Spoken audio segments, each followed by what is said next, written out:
Hello, we are live. We are live, and I really want to take my time here. I literally going to wait for some people to join us. Tonight's topic is all of the fun discussions centering around college baseball, the transfer portal. I just spoke with an Ivy League coach right before coming on. Probably have spoken to a little over 10 coaches today. Really wanted to take my time instead of trying to blast out a post on social media, whether it's Twitter or Facebook or Instagram. And I think this allows parents that are not able to watch live or ask me questions to find their way to this at a later date. And so I'm going to encourage parents. I may have to put my glasses on when someone has a question, like Roscoe. Thank you, Roscoe. If you have a question, I'm going to encourage you to send it, and I'm going to answer it. I think it's best. This is the best form for me to work within because the written word can lose context. So I'm going to start the conversation by the elephant in the room when we just had a coaching change after a national championship. The final out, was not even 24 hours old, and we had a big coaching change. The coaching carousel, the transfer portal carousel. What does this all mean for families and student athletes? What does this mean for high school athletes? What does this mean for baseball recruiting? Well, we need to address that. First and foremost, it is from this point forward, all families need to view college athletics as a brave new world, meaning there is going to be, and there is currently, a professional dynamic that is entering into college athletics. It's not a matter of if, it's now a matter of when these things will be implemented.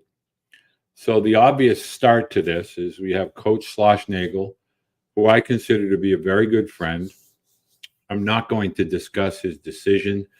He is a human. He is within his rights to do whatever he chooses with his life. I will just say that the role of assistant coaches and head coaches within the upper echelon of college athletics is almost equivalent, if not in some cases more, than professional baseball. One could argue that college coaches are making more money in the higher levels of college than they are at the professional levels. That's just the way that this is going to play out. The number one thing for parents to understand is when there's panic and when there is misinformation, not all, but there are many people in many business entities that look to get into the pockets of parents. The pocket of parents. I am not here to make decisions for you. I want to be a part of your information resource. I think I have proven my ability to provide access to college coaches. This past 2 weeks, we've talked to David Esker at Stanford. We've talked to Paul Maneri, talked to Bill Decker at Harvard. We've talked to Carl Kuhn at Charleston Southern. I can go up and down the ladder. We've talked to Wes Carroll at Evansville. So I definitely am providing a resource for families, but I want to begin to address these big topics. The first, the portal. There will be changes, enhancements, refinements to the portal.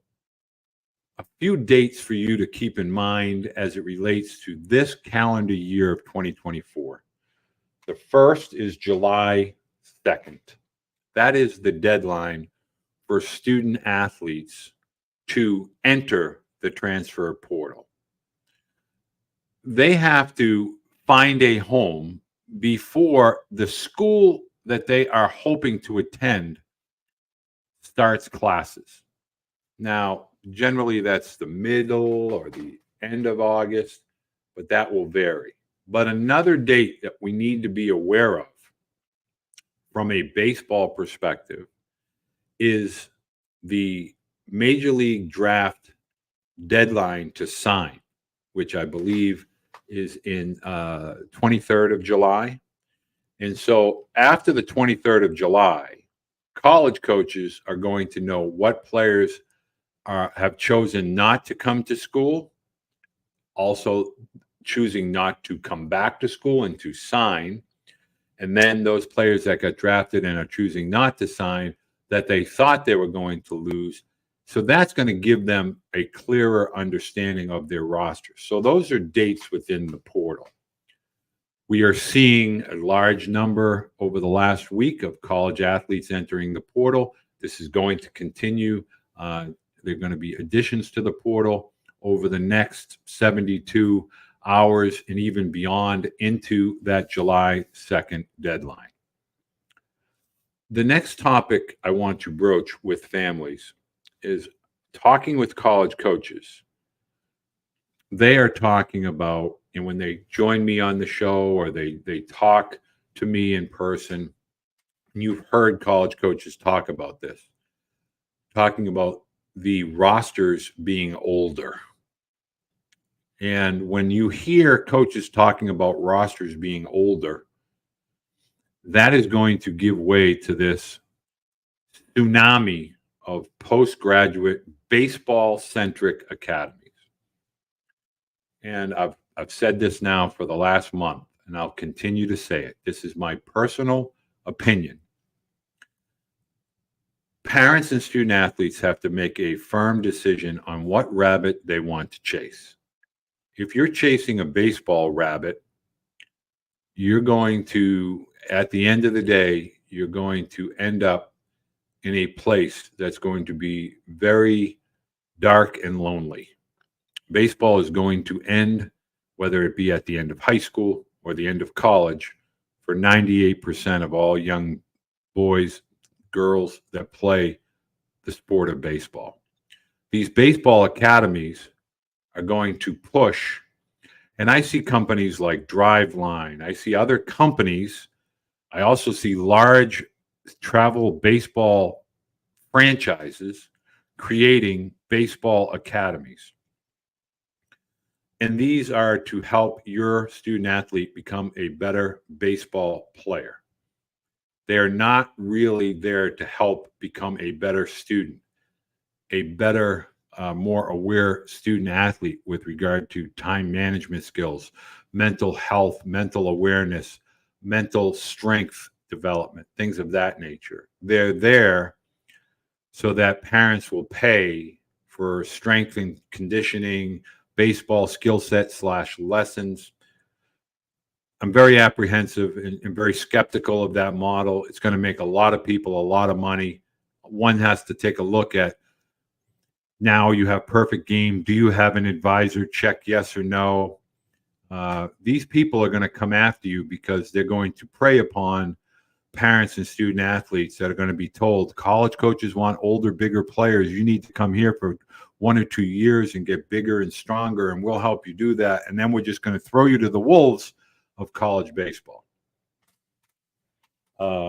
Be very, very careful.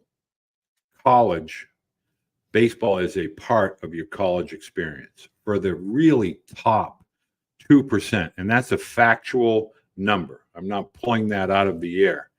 2% of high school baseball players. Again, 98% do not.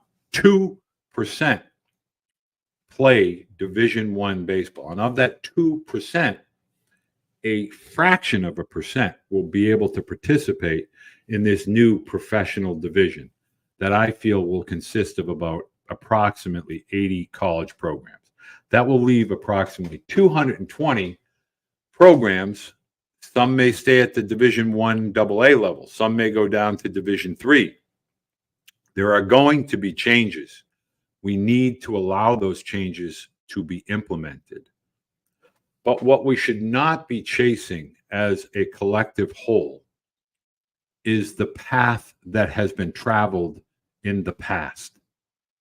We should not be chasing the narrative of the past. The narrative of the past has been you go from high school, you play travel baseball, you go to certain tournaments and showcases, and then you go play Division I baseball. That simply is not going to be the pathway to college any longer. And I've spoken to so many college coaches that are kind of taken aback at the rate at which the sport is changing.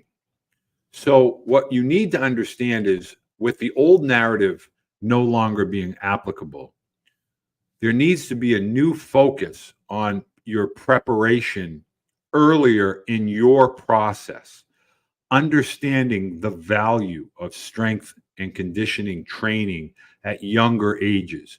It makes a lot more sense to allow your student athlete to stop chasing travel ball at ages 13 through 16 when it's not taking you anywhere. When coaches are trying to make decisions for your sons or your student athletes that they're pitcher onlys or catchers only, and they should be playing all year round. Who does that serve? Does that serve the student athlete, the family, or does it serve the business owner? A story for another day. There have been countless number of coaches that talk about when your feet hit the ground at campus as a college freshman, you need to be physically ready to compete. Okay, when should that process start? It definitely shouldn't wait until your junior year in high school. You really need to start to bring into the forefront less travel with regard to playing the sport and more focus, size, strength, foot speed, skill set development. Keep your baseball local. You're getting your repetitions in. You're getting organic repetitions in. But oh, by the way, you're getting sleep. Tommy Moffitt, Eric Cressy, Mike Reinhold, Ben Fairchild, all of these really elite strength, baseball-centric strength trainers all say the best supplement for your student athletes is sleep. The best way to get stronger is to live stronger, getting a movement assessment, movement screen, getting an individual program specifically targeted for your student athlete's weakness. This will pay much greater dividends when your son is about to graduate high school. This will determine the future, his future within the sport.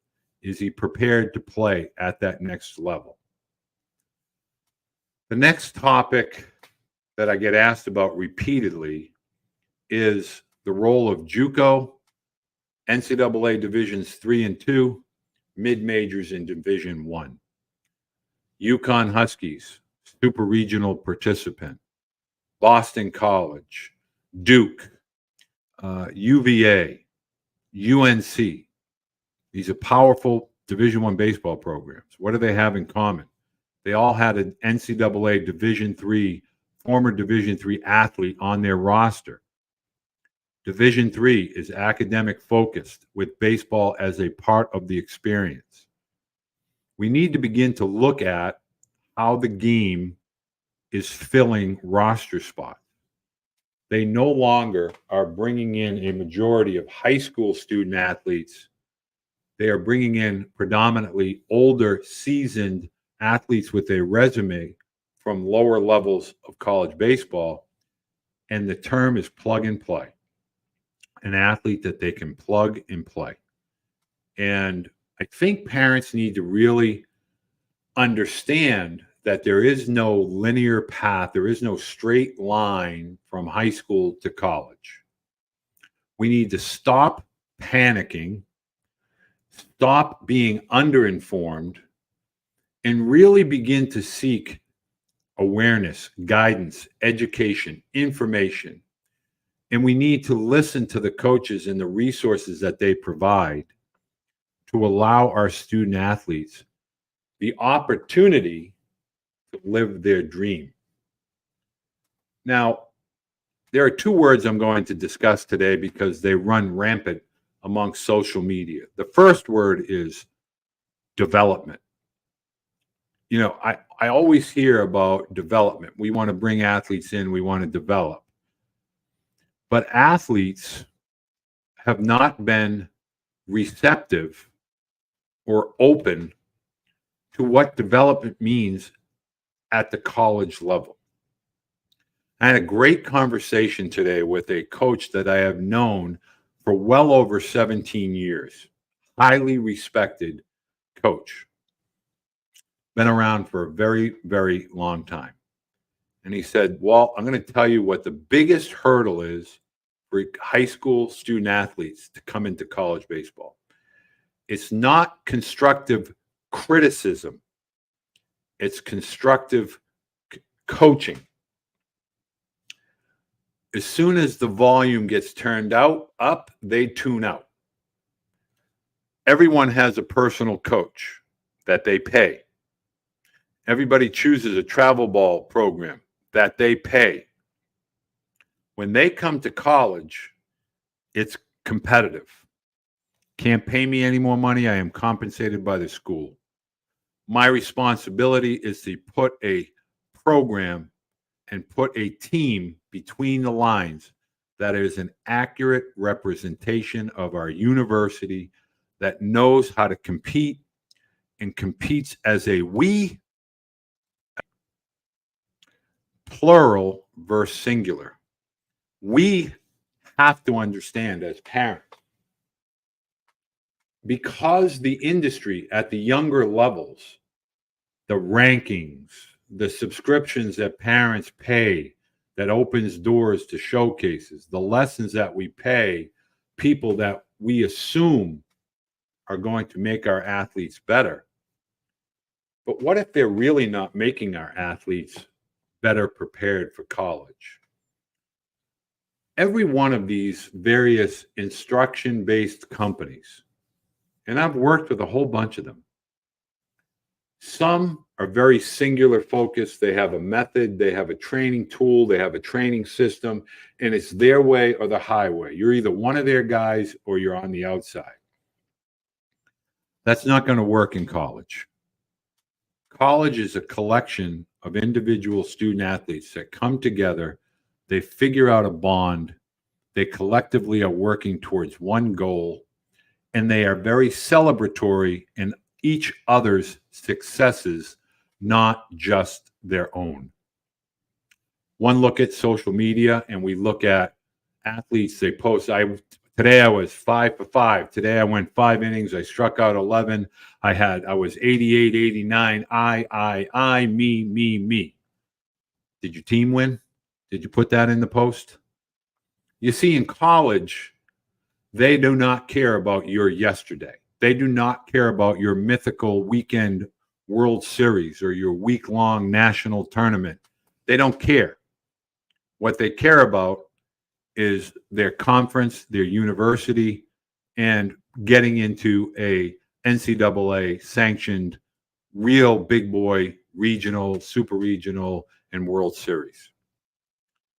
College athletics are for the mentally tough, the physically strong, and those that are uber competitive, that each and every day they bring their best with regard to attitude, effort, and energy.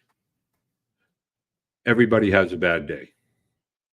The transfer portal is not going away.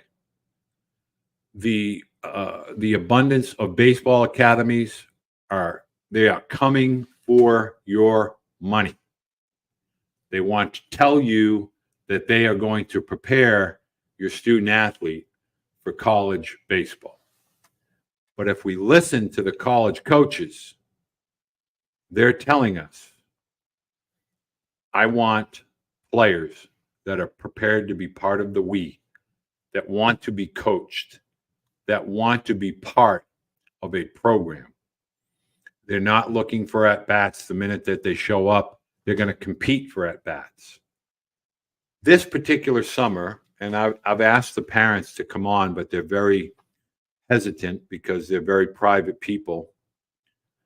This year, we have a high school All-American who was wined and dined and recruited at the highest level of Division I baseball. SEC, Big 10, Big 12. You pick the school, they recruited this student athlete. In fact, the school that he ended up choosing was a big part of college baseball, regionals, super regionals, and World Series. That student athlete didn't get a single at-bat this year in college. In fact, they hit the transfer portal and have transferred to another school. They have one college that had 17 freshmen in the class in the fall of 2023. And of those 17, 14 were cut.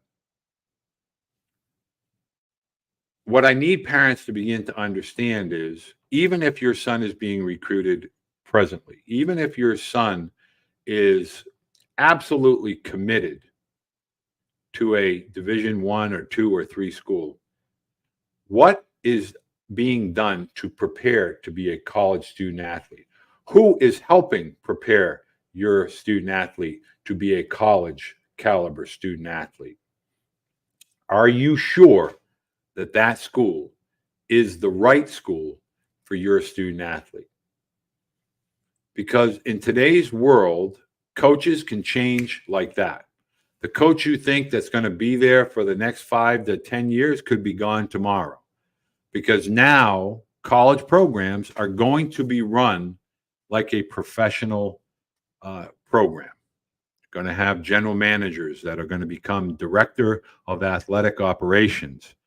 Those directors of athletic operations will have scouting staffs, that those scouting staffs will go out to the college summer leagues. They will evaluate student athletes that may or may not be in the transfer portal. They will begin to look at statistics. Are you aware of all of the new apps and information that basically scrape the entire NCAA college baseball landscape from all divisions? Fielding percentage, at-bats, batting average, all kinds of statistics that are now able to be viewed and utilized by college coaches. And so the role of the high school athlete now is one that, first and foremost, your academics should be in order. Next, your physical preparation, your physical and mental strength need to be prepared to be a college student athlete. You need to understand that your road to getting between the lines is going to be filled with 20 to 24-year-olds. As an 18 to 19-year-old, are you sure you're going to be ready? Here's my last, and I have a few questions that are coming in, so if you see me looking down, that's what I'm looking at. The last thing that I really want parents to understand is, and I say this with complete respect, I am not trying to discourage or throw shade at any type of specific areas of industry within youth sports. But what I do want you to know, when there is panic, when there is misinformation, when there is fear, there is greed.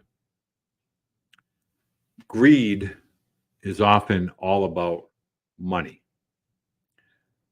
You as parents are attacked in very simple ways. You're attacked through emails. You're attacked through social media contact. I was at a 12-year-old baseball game, and these boys were 12 years old, and emulation, I understand, but 12-year-olds are not on the cusp of college baseball. They're certainly not on the cusp of professional baseball. There was not a hint of what I would consider to be fun. There was a lot of yelling back and forth, parents to players, players to umpires, umpires to coaches, coaches to umpires, coaches to fans, a lot of yelling and chirping, and bats were hot, and that bat was this, and this guy's not 12. That's not getting you anywhere. So, this whole thing about having to play on certain travel teams, certain travel organizations, it's an old narrative. It's a false narrative. It's an old narrative. It's not getting your son where you think it's going to get him. Your son's skill sets at 8 to 13 are going to be, they're going to pale in comparison to what they are at 13 through 18. And 13 to 18 is when you introduce strength training, you introduce skill set development, but at 8 to 12 or 13, fun, friendship, learning to be competitive, those things matter more, I promise you.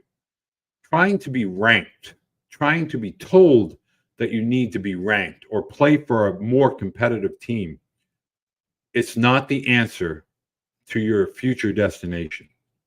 We need to begin to understand that passion and love and an appreciation for the absolute difficulty of the sport of baseball needs to be learned at a young age. And yes, skill set development is a part of it, but also physical maturation. Your son could be huge at 12, but at 16, he could just be one of the average guys amongst his peers. We're putting too much stock in where we are at 12 as opposed to where we're heading at 18 and 19. We're not putting enough stock in skill set development and appreciation and understanding and intellect for the sport. We're instead thinking about accolades and rankings, and it's all misguided and misplaced. And I will tell you that when there's money being requested and parents in turn are looking for a return on investment, we're headed down a really slippery slope. And yes, there are going to be people being compensated in college, but you better be prepared to execute and be able to play at the game's highest stage in order to keep that money or to continue to generate that income, because what lies ahead mentally and physically is going to really cause your student athlete stress, the weight of expectation. Who they are as children does not necessarily translate to who they're going to become as older student athletes in their late teens and early 20s as college student athletes. College coaches at the game's highest level, they're paid to put quality on the field. You are going to begin to see more developmental squads or JV squads within college athletics. Is that something your student athlete really wants to be a part of? The name on the front of your jersey as a travel student athlete is not as significant as learning the high school, the Legion, the representation of a city, town, or organization or entity that is going to matter for moments and memories, because that's what college is all about. You're representing a university. These people in the portal are being manipulated in some way, shape, or form by advisors that are getting them name, image, and likeness. And with that is going to come a downward slope, a slippery slope at that, with agents and advisors getting into the high school age student athletes. And again, it's going to come at a cost. It's going to come at an expense. You really, as parents, we need to take a step back. Don't worry about Texas A&M. Don't worry about the Texas Longhorns. Don't worry about these big University of Tennessee. Congratulations to the Volunteers. They're national champions. Some people have an issue with the coaching staff. Other people love the fire and the determination. I, for one, am never going to penalize a coach that has the respect of his team. And it is crystal clear that Tennessee coaching staff has the respect of their players. But those are big boy schools with big boy budgets that are going to make big boy decisions. And it's not for the meek of heart. It's not for people. It's not for people that think they're going to go from high school and step onto that big stage. It's not. If you look at the Tennessees and the Texas, those players are physical, they're older, and they're gifted. And that is 1% of all high school athletes. I have a question that just came in, and I was hoping this question would come in. I don't know if people can see these questions. What I want to get parents to understand from tonight's phone call, high school student athletes recruited, show up at a college campus, and then they are cut. And parents are left like, wow, the colleges have been recruiting my son for 2 and 3 years. This coach has known my son since he was 15 or 16. And now I show up, and my son is a freshman in college. He just completed his first semester, and he's told he's not going to be welcome back. And he has to make a decision. He can stay, and they have to honor his scholarship, but he will not be on the baseball team. Or he can transfer, give up his money, establish a year of residency at a new school, and hit the portal and try to find a new home. I will tell you that there are going to be a large number of mid-majors. If you listened to my interview with Reggie Christensen from Sacramento State University, he clearly took a step back and said, I need to really focus on high school development. Today, I had the opportunity to speak with Wes Carroll at Evansville.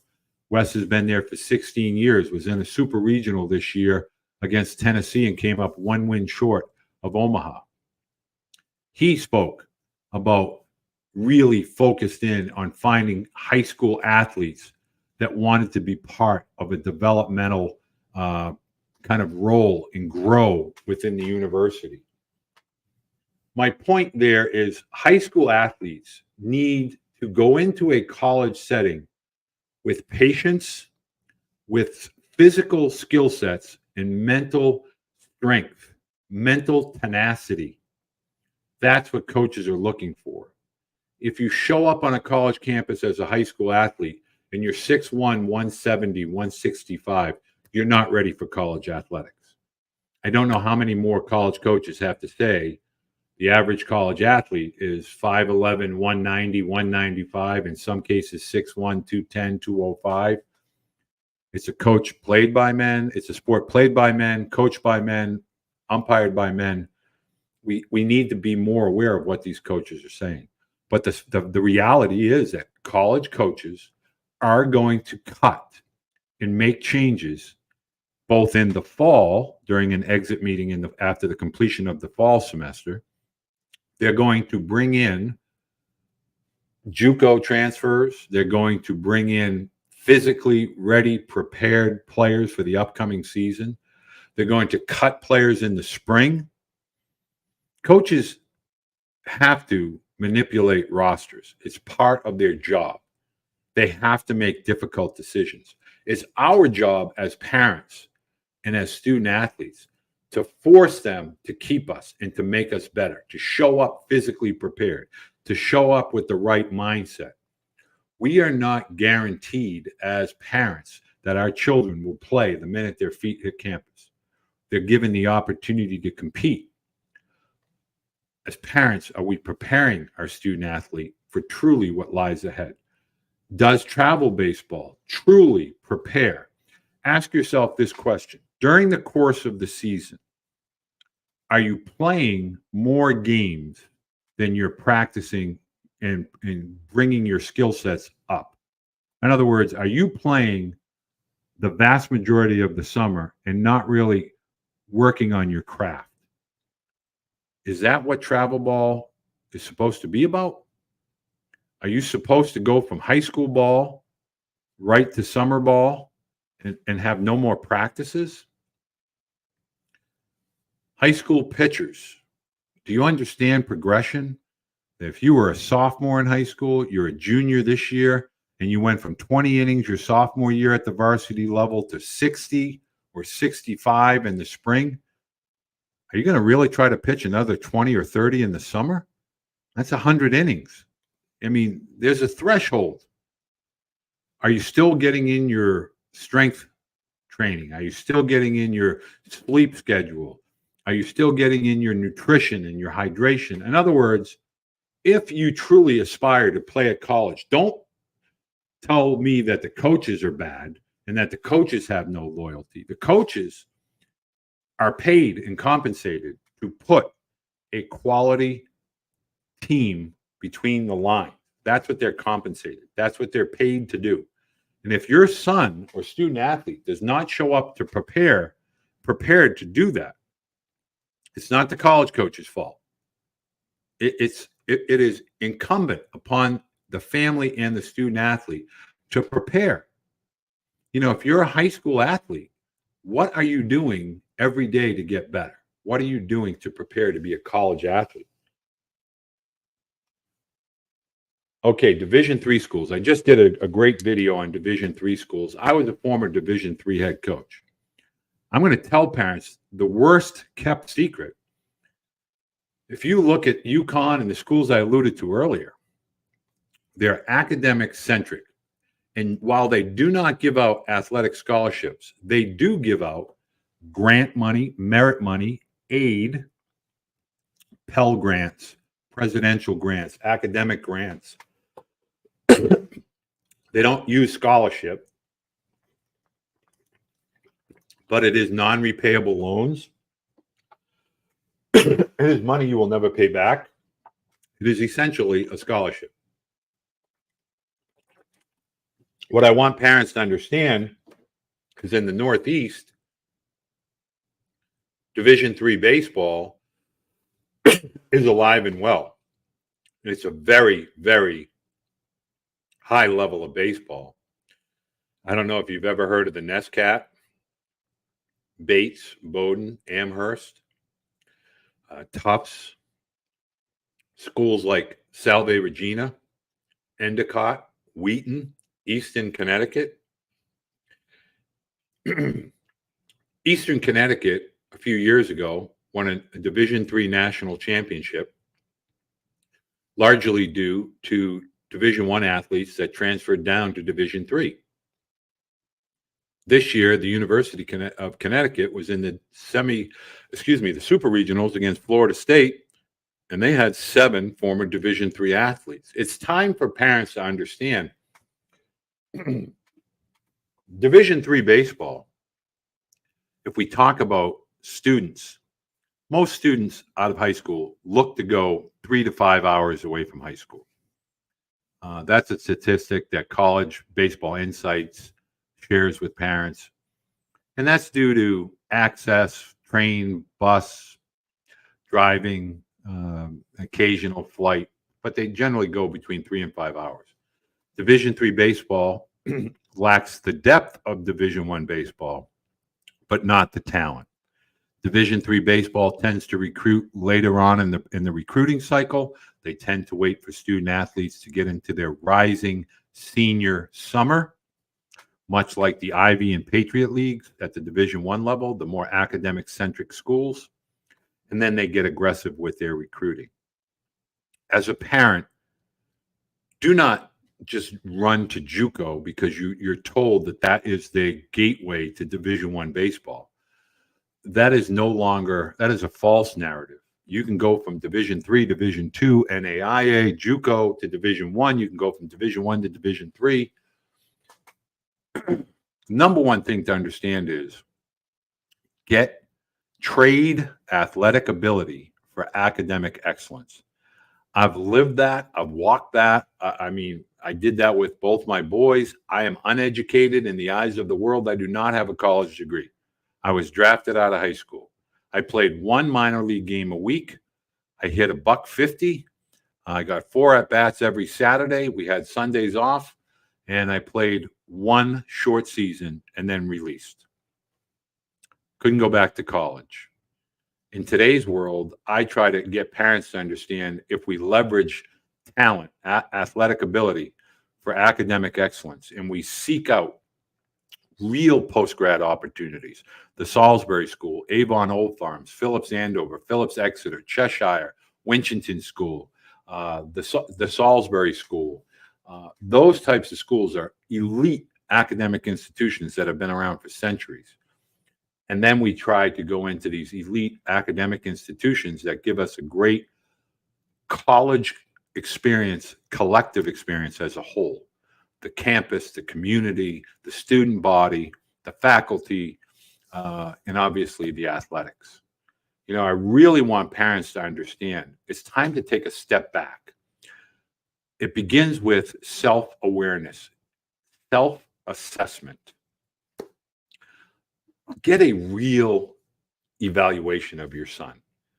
Understand the talent, understand the limitations, understand the ceiling of where your student athlete. Understand that here's the foot speed it's going to take to play shortstop or center field. Here are the fielding statistics. Here are the hitting metrics. These are the things that are going to be required and asked of your son. And then work towards those things. Playing 100 games, and I want to be as clear on this subject as I can. Playing 100 games a year between the ages of 14 to 17 does nobody any good at all. You're wasting time, valuable time. You should be in a strength program. You should be getting guidance with nutrition, with mental health support, guidance, skill set development. College coach said to me today, when we have a practice and we go through skill set development, I have athletes that will show up and have no idea that they're going to be taking 100 repetitions, over the course of 15 minutes. They have no idea what that looks like. Whose fault is that? It's not the college coach's fault. You're playing all these games all year round, but are you preparing your skill sets to be ready for college? What I also want you to understand is people in business, I get it. I'm in business. I understand. I am not throwing a wet blanket over the industry of travel baseball. In fact, there are many tremendous travel programs with tremendous coaches. The same is said for high school coaches. There are a lot of really talented, elite high school coaches. As a parent, I don't think there is an adult that takes on the responsibility to be a coach that wants to be deceptive or deceitful to a high school student. In fact, I would venture to guess that the vast majority of high school coaches, as well as college coaches, want to be mentors and truly get a student athlete prepared to be a competitive, successful adult in every facet of their life. But there are lessons that are taught, and sometimes they sting a little bit. Failing and falling are part of life's curriculum. We cannot, as parents, continue to try to speak and perform on our student athletes' behalf. We have to let them do it themselves. We have to truly prepare them for what lies ahead. Step back. The portal is not going to ruin anybody's opportunity. Step back. These college coaches, they're people. They have to provide for their family. They're going to make money. They're going to choose opportunity. It's their right, just like the portal allows athletes the right to move. But move for a reason. Choose your course. Play chess when everybody else is playing checkers. Choose your destination. Don't chase your journey or somebody else's journey. When I make these videos, I simply want to be part of the discussion. I'm never going to have all the answers, but fortunately, I have lots of friends and resources that I can ask to help get the information. I learn, and in turn, you learn. The whole purpose of this channel is not for me to say I am the voice. It's simply to say I am a part of the academic resources. I'm the only person in this industry that has lived it as a player, lived it as a head coach at the NCAA level, but more importantly, lived it as a parent. I simply want to share that with you. I want to share my relationships. And really, I have a passion for the sport of college baseball. I love every level and division. One of my best friends, Jeff Willis, LSU Eunice, tremendous life mentor. If your son had the ability to spend 2 years at LSU Eunice, I promise you, your son will be a better adult. He'll be a better man. And yes, he'll be a better baseball player, prepared to play at a higher level. Same with Jeff Major at Northern Essex University. Tremendous JUCO coach. These are the people and the resources that I am going to provide to you as parents. I don't know the questions you have unless you send them to me. It's okay to have criticism. It's okay to have a difference of opinion. It's okay to tell me I'm wrong. I'm not going to disappear. I'm not going to pout. I'm not going to respond in anger. I'll listen. In some cases, I'll learn. I'm here as a resource in whatever capacity you may need. In the future, I'm going to be able to have people like John Brickley, who does ACT and SAT prep. That's going to become a big part of the academic future for college athletes.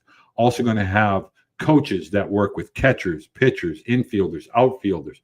And we're going to have a wide array of resources with financial aid, college essay writing, college admissions, academic advisors within college sports and college programs. We're going to continue to talk to college coaches. My hope is to do this, and I just started doing this last month. That's full-time. I would really appreciate if you spread the word about the channel. It's going to become Coach Beede. I really need subscribers. It's going to help the algorithm. It's free. It doesn't cost you anything. If you hit the notification, if you want to send me messages, email me messages, I respond to every message that you send me. I send a message back. If you send a message, I promise you will get a response. Even if you don't like what I have to say, I will appreciate your response and take the time to say thank you. I appreciate your time. I don't want to take up any more. I think this is an important topic. Parents, don't panic. Don't panic. There is a method to this madness. There is a way to navigate this. There is a path for those that want to play college baseball. Doesn't mean Division I. College baseball is the final frontier for 98% of all players that participate at the high school level. So I want you to know that. Thank you, Mary Ellen. Thank you, Freddie. And Mary Ellen, I just want to bring something up because Mary Ellen has asked me a question. Division II baseball, you don't hear me talk about that all that much. In New England, tends to be the Northeast Conference. That's Franklin Pierce, that's New Haven, that's Southern New Hampshire, AIC. I want parents to understand, if your son is part of a college program, he's an active participant, embrace these years. I know you want to be between the lines, and if you think you have an opportunity to play at a higher level and somebody approaches you to that, happy to help there. But take a look in the portal. Take a look at the numbers. Take a look at the schools that these athletes are coming from. It's not a carousel for you to go from pony to pony. It's a ride. It's a 4-year ride. Somebody else's pony might not be as good as the pony that you're currently on now. Allow your child, your student athlete, to find their way within that student body, the faculty, and so forth. Get the academics and enjoy that camaraderie of being a part of the team. I just spent a whole weekend with student athletes that are now in their late 30s and early 40s that I coached, and they are now parents. And I will tell you, it is the most rewarding part of my life, other than being called dad or pop as a grandfather, to hear a former student athlete talk to me and call me on the phone as coach. and ask me questions about life. It's a really special moment. It's a special bond. We have to take a step back and ask ourselves why we are in this whole college athletics. Yes, there's money. Yes, there's all kinds of awards. At the end of the day, here's my message. Allow the student athletes to live and embrace their now. Their now. Because it goes by so quick. And they get jobs and they get married and they have children. And athletics become passed on. We need to look at children between the ages of 12 and 22. And it's that one decade of silly decisions, of making mistakes, of falling down and getting back up and becoming stronger through adversity. I promise you, 12 to 22, nobody's going to worry where your son was ranked at 13 through 18. Nobody's going to worry if your son was an all-star or not an all-star. Where did your son go to school? What did he get his degree in? Did he have a good time? And is he now a successful part of a community? That's what's going to matter. That's how this whole thing breaks down. Look at the bigger picture. Don't chase, choose. I'm happy to help if you need help. And I appreciate all of the great words. I will continue to answer questions as they come. 2 words: moments, memories. Moments, memories. That's what this is all about. So don't pay to have somebody tell you that you're going to get into the greatest school and then you have a miserable experience. College is a collective experience, not baseball specific. Baseball coaches come and go, teammates come and go. Your student athlete's college career, 4, maybe 5 years. They've worked so hard to get there. Let's make it a great one. Let's make it an enjoyable experience. Thank you for joining me. Continue to send me questions whenever you find your way to this video. And thank you very much for all of your great feedback and questions tonight.